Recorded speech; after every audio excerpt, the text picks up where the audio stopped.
تمام قوم کی زبان ہو تو اس کے سوا ہمارے سامنے کوئی چارہ نہیں کہ ایک مدت تک ہم صبر اور انتظار کریں اور انگریزی کو قائم رکھتے ہوئے وطنی زبان کی تعلیم بڑھانے کی کوشش کریں۔ اب ایک ملک یا قوم کی زندگی میں 15 برس کی مدت کون سی بڑی مدت ہوئی؟ یہ تو 15 دن سے بھی زیادہ نہیں۔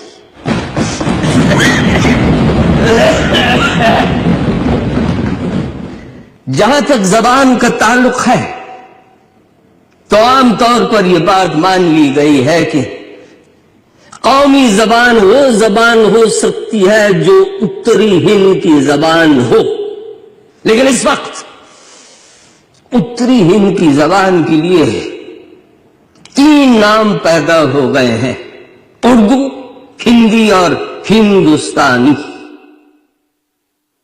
ہندوستانی اپنے وسیع دامن میں اتری ہند کی زبان کے تمام رنگ و روپ لے سکتی ہے۔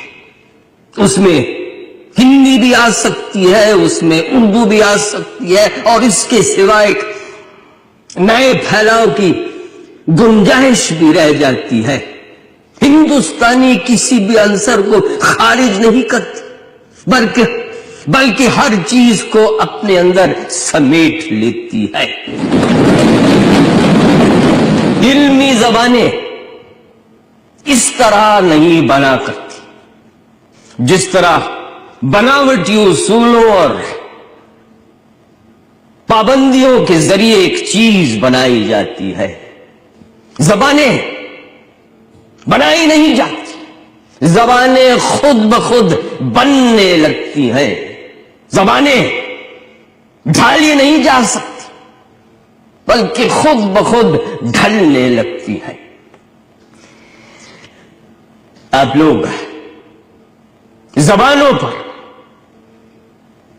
بناوٹی اصولوں اور پابندیوں کے قفل لگا سکتے، لیکن لگانے سے کوئی فائدہ نہیں ہوگا، کیونکہ وہ تالے و قفل لگیں گے نہیں بلکہ خود بخود کھل کر نیچے گر پڑیں گے۔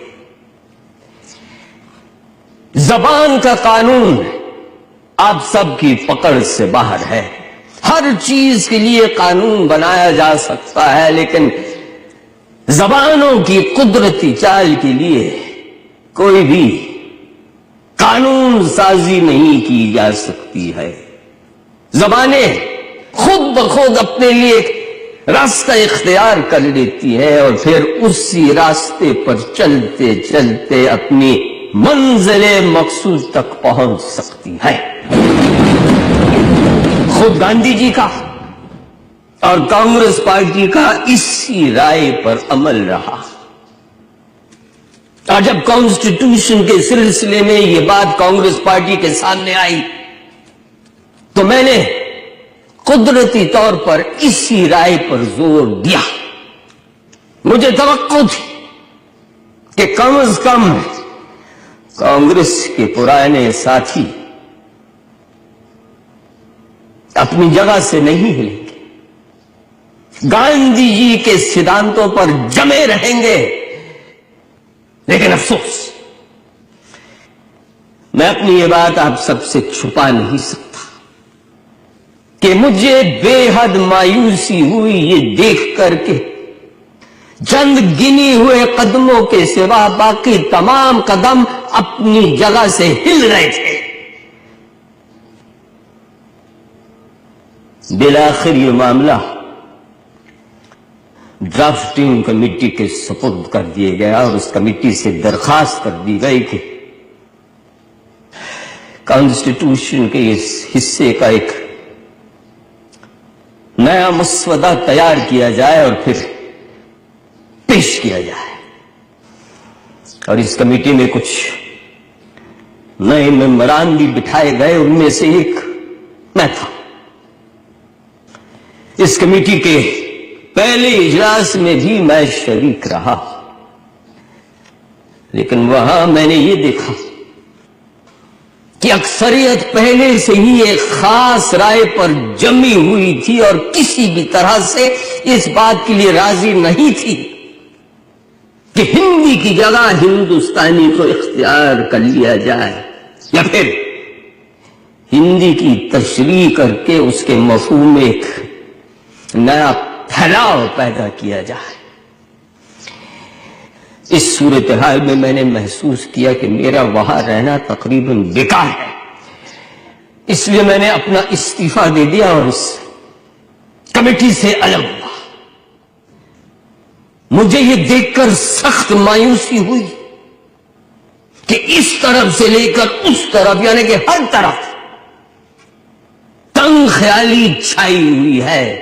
تنگ خیالی کا مطلب سمجھا؟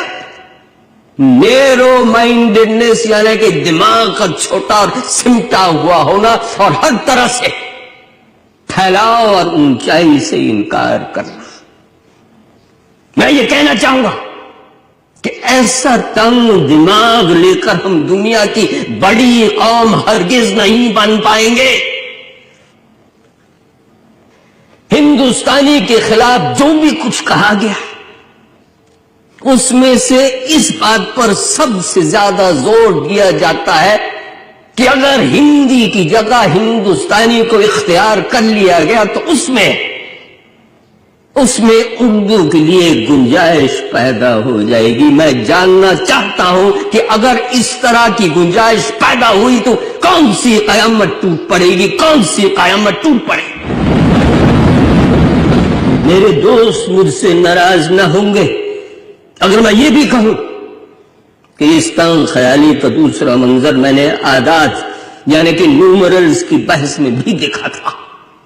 دراصل زبان کا یہ مسئلہ جس طرح سے حل ہونا چاہیے تھا اس طرح سے حل نہیں ہوا۔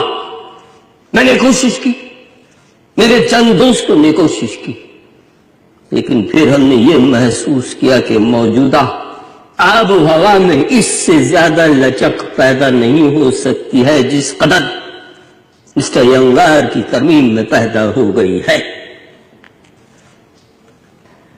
لائے اس بت کو التجا کر کے، کفر ٹوٹا خدا خدا کر کے۔